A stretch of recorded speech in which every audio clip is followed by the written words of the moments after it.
Welcome. आज के lecture में प्रोडक्शन ऑफ लो टेम्परेचर के बारे में बात करते हैं।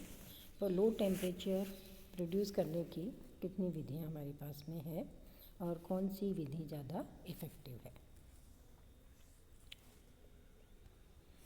19वीं शताब्दी के आरंभ में ये माना जाता था कि बर्फ़ सर्वाधिक ठंडी होती है, इसीलिए बर्फ़ का ताप पैमाने का शून्यांक माना गया। फ़ारेनहाइट ने सर्वप्रथम बर्फ़ व नमक को मिश्रित कर प्रदर्शित किया कि 0 डिग्री से कम ताप प्राप्त करना संभव है। गैसों के बॉयल्स और चार्ल्स के नियमों के सिद्धांत रूप में यह पाया कि बर्फ़ के गलनांक मेल्टिंग पॉइंट से 273 डिग्री कम ताप तक पहुंचा जा सकता है। इस न्यून सीमांत ताप को एब्सोल्यूट टेम्परेचर, परम शून्य ताप कहते हैं। भौतिकी की अनेक घटनाएं न्यून तापों पर प्रेषित होती है। अति चालकता, सुपर कंडक्टिविटी इसका विशिष्ट उदाहरण है। अतः इस ताप को प्राप्त करने के लिए प्रायोगिक प्रयत्न आरंभ हुए। 0 डिग्री से न्यून ताप प्राप्त करने के अनेक विधियां अपनाई गई। इसमें से प्रमुख निम्न है। मिश्रण विधि द्वारा शीतलन, कूलिंग बाय मिक्सचर मेथड। द्रवों के वाष्पन द्वारा शीतलन, cooling by evaporation of liquids. संपीड़ित गैसों के रुद्रोष्म प्रसार द्वारा शीतलन, cooling by adiabatic expansion of compressed gases. Joule Thomson प्रसार द्वारा शीतलन, cooling by Joule Thomson expansion. रुद्रोष्म अविश चुंबकन द्वारा शीतलन, cooling by adiabatic demagnetisation.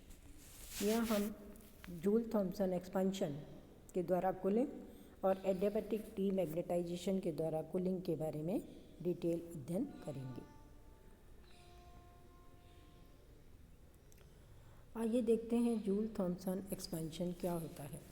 Joule और थॉम्सन केल्विन के अनुसार जब किसी गैस को उच्च दाब वाले क्षेत्र से पोरस प्लग द्वारा निम्न दाब वाले क्षेत्र से प्रसारित होने दिया जाता है तो गैस के ताप में परिवर्तन प्रेषित होता है। यह प्रभाव जूल थॉम्सन प्रभाव, जूल थॉम्सन इफेक्ट कहलाता है और इस प्रकार गैस के प्रसार को जूल थॉम्सन प्रसार कहते हैं। संलग्न डाट को अनेक समानांतर सूक्ष्म छेदों के रूप में माना जा सकता है। जब गैस इन छेदों से गुजरती है तो उपरोधी प्रक्रम यानी थ्रॉटलिंग प्रोसेस के कारण वह तार की भांति खिंच जाती है। जूल थॉम्सन द्वारा संलग्न डाट प्रयोग से प्राप्त परिणाम की व्याख्या करने के लिए यह तर्क दिया गया कि वास्तविक गैसेस रियल गैसेस के अणुओं के मध्य इंटरमॉलिक्यूलर फोर्सेस अंतर आणविक बल कार्य करते हैं। जब संलग्न डाट में से गुजरने से गैस में प्रसार होता है तो गैस के अणु दूर दूर हो जाते हैं। अतः गैस के अणुओं के मध्य लगे अंतर आणविक बलों के विरुद्ध कार्य होता है। इस कार्य में अणुओं की आंतरिक ऊर्जा व्यय होने के कारण फलस्वरूप ताप में कमी आती है। इस प्रकार जूल थॉम्सन के संलग्न डाट प्रयोग के द्वारा वास्तविक गैसों में इंटर मॉलिक्यूलर अट्रैक्शन बलों की पुष्टि होती है। क्या इम्पोर्टेंस है इस एक्सपेरिमेंट की? इसके द्वारा ये सिद्ध होता है कि गैसेस के मध्य अंतर आणविक फोर्स एग्जिस्ट करते हैं। सामान्य कक्ष पर अधिकतर गैसों में जूल थॉम्सन प्रसार में शीतलन होता है, परंतु हाइड्रोजन में इसके विपरीत तापन होता है। हाइड्रोजन में भी -80 डिग्री सेंटीग्रेड से कम ताप पर कूलिंग प्रेषित होती है। आइए पोरस प्लग एक्सपेरिमेंट समझें। एक्सपेरिमेंट किस तरह से किया गया।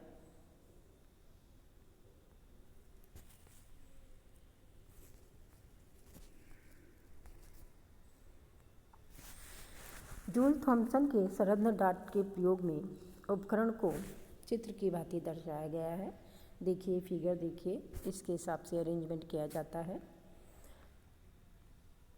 इस प्रयोग में वास्तविक गैसें जैसे ऑक्सीजन, नाइट्रोजन, वायु को जल वाष्प रहित करके संपीड़क यानी कंप्रेशर द्वारा संपीड़ित कर ताप के सर्पिलाकार नली में से गुजारते हैं और फिर एक धातु की नली AA- में प्रवेश कराते हैं। इस नली के मध्य में पोरस प्लग लगा होता है। यह डाट डब्लू रुई या ऊन का संरधी कुचालक होता है, जिसे दो महीन छेद युक्त प्लेटों बी और बी के बीच में रखते हैं। इसके चारों ओर कुछ कुचालक रुई लपेटी होती है। इसे एक लकड़ी के बॉक्स B में रखा जाता है ताकि संलग्न डाट बाहर के वातावरण से पूर्णतः ऊष्मारोधी रहे। पोरस प्लग के दोनों तरफ गैस का ताप नापने के लिए प्लैटिनम रेजिस्टेंस थर्मामीटर T1 और T2 लगा देते हैं।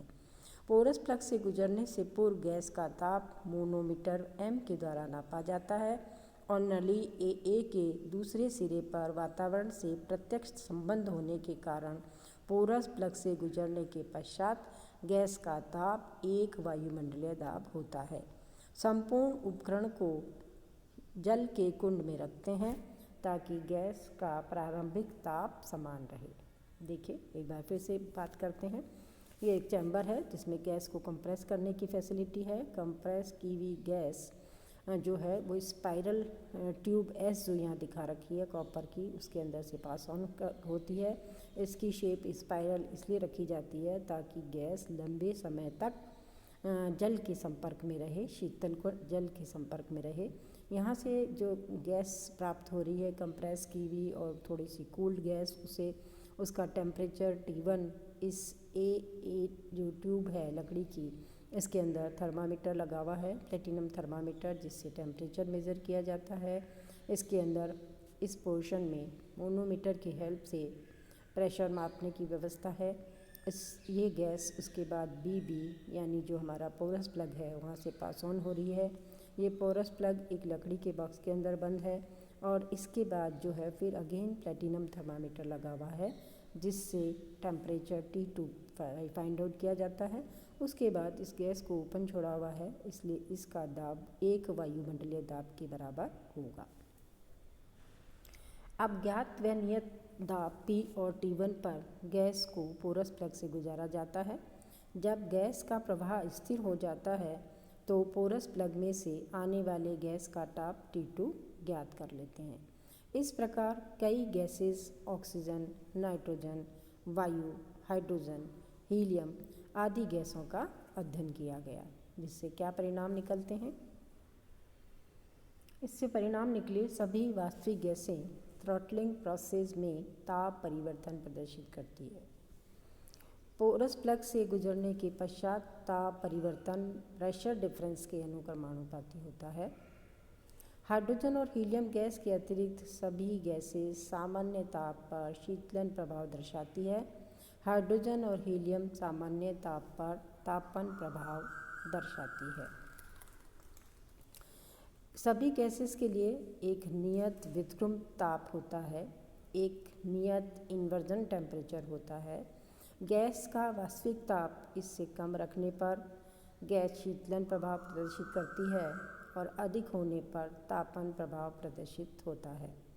संलग्न डाट के दोनों तरफ नियत दाबांतर के लिए गैस का शीतलन प्रारंभिक ताप के बढ़ने से घटता है। कल हम संलग्न डाट प्रयोग के सिद्धांत, थर्मोडायनेमिक्स इसके पीछे कैसे अप्लाई हो रही है, एंथैल्पी इसमें कांस्टेंट रहती है, जूल थॉमसन कोफिशिएंट क्या होता है, इसके बारे में अध्ययन करेंगे। धन्यवाद। आज हमने बेसिकली ये देखा कि जूल थॉमसन का जो एक्सपेरिमेंट है ये पोरस प्लग का, इससे जो मेन बात निकल के आती है कि रियल गैसेस के मॉलिक्यूल्स के बीच में intermolecular force of attraction present होता है। दूसरी बात ये समझ में आती है कि ज़्यादातर गैसेस सामान्य ताप पर शीतलन प्रभाव प्रदर्शित करती है, लेकिन हाइड्रोजन और हीलियम जो है वो उनका प्रारंभिक ताप, उनका इन्वर्जन टेम्परेचर जो है वो कम होने के कारण ये रूम टेम्परेचर पर कूलिंग इफ़ेक्ट शो नहीं करती है, बल्कि हीटिंग इफ़ेक्ट शो करती है। धन्यवाद।